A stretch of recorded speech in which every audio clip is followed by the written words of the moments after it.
fois l'intérêt des victimes. La parole est à Patrick Bloch. Merci, Monsieur le Président. Vendredi prochain, 13 mai, cela fera très exactement 500 jours que les deux journalistes de France Télévisions, Hervé Guéquière et Stéphane Taponnier, ainsi que leurs 3 accompagnateurs afghans, sont retenus en otage. 500 longs jours dont on a peine à imaginer, compte tenu de leurs conditions de captivité, ce que cela peut représenter de souffrance tant physique que morale. De fait, c'est d'ores et déjà la plus longue prise d'otage de journalistes depuis plus de 25 ans.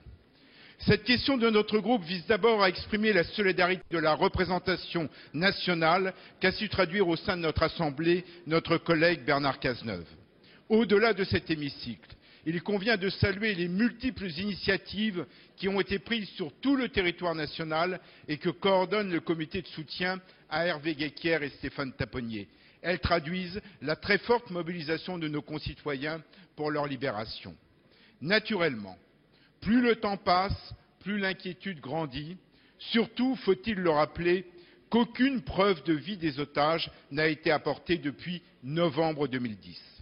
Par ailleurs, depuis le faux espoir qui nous avait été donné d'une libération avant la fin de l'année dernière, aucun élément rassurant ne peut aujourd'hui nous faire envisager une issue heureuse et prochaine.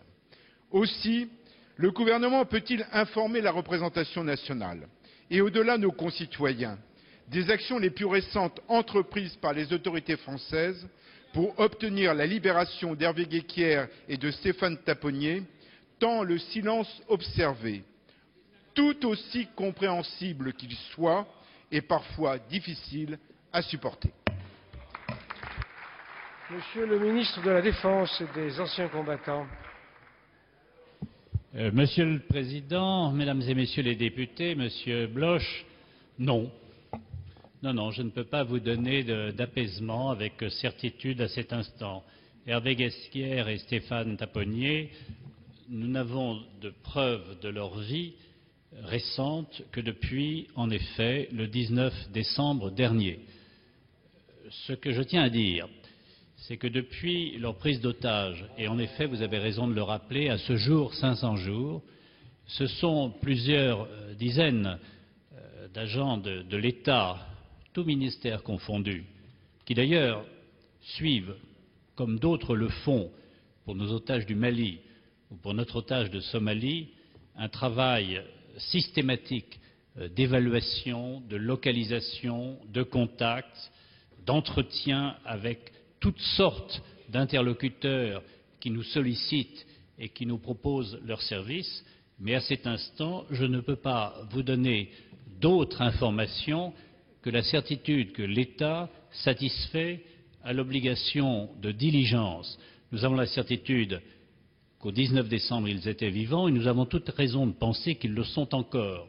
Je ne puis vous dire, par exemple, ni s'ils sont réunis, ni s'ils sont restés dans la province de Kapisa.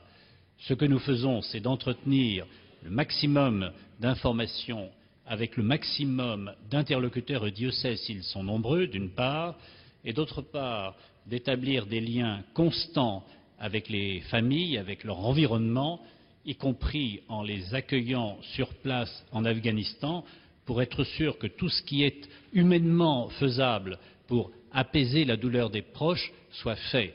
Mais je ne puis pas, à cet instant, vous apporter d'autres espérances que l'obligation de diligence que l'État s'impose à lui-même, avec le soutien naturellement de la totalité du Parlement, j'en ai la certitude.